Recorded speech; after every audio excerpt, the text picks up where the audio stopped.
Bate la ușă cineva. Să vedem. Cine este?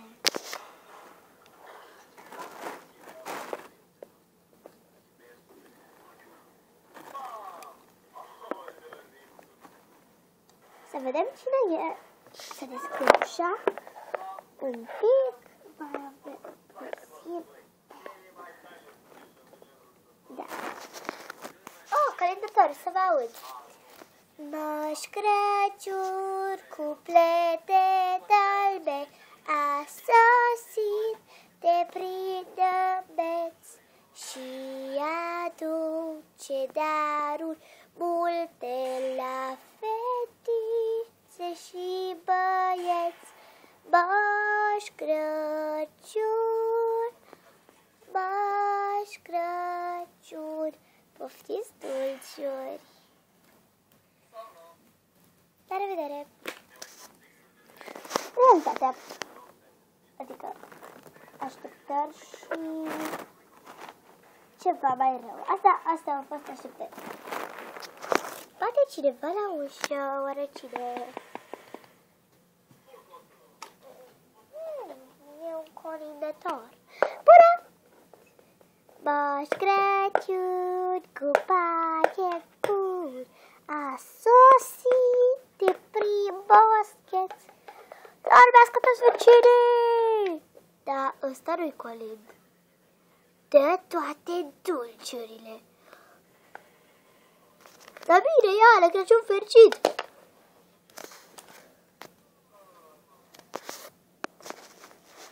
Lista lui Moș.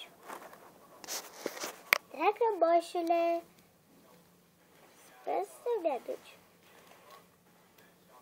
Sper să-mi aduci acea zână usitoare și păpușa aceea care mi-o doresc. Cu drag, Barbie.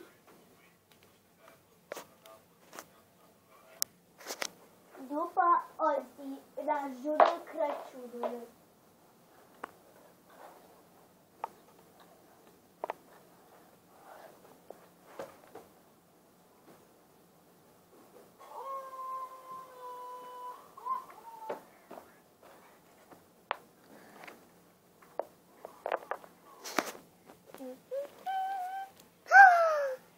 Moșule, sincer, Moș Crăciun oficial e cel mai tare.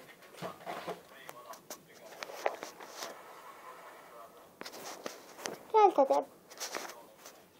Moș Crăciun, sper să-mi aduci acea osetare și zura și prințesa aceea care eu doresc. Cu drag, Barbie. A doua zi.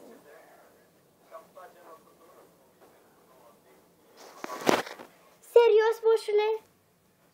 Păi, auzi asta.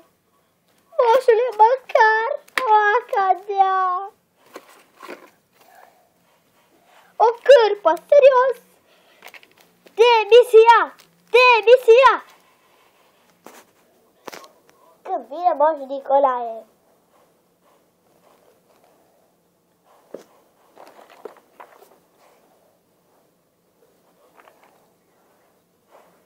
Așteptări și visuri.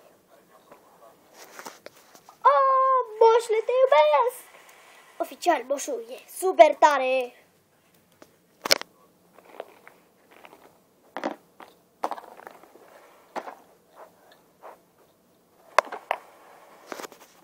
Barbie, ești prea mare.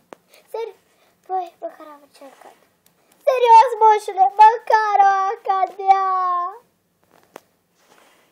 Sau ceva de genul, o bomboană. Ah!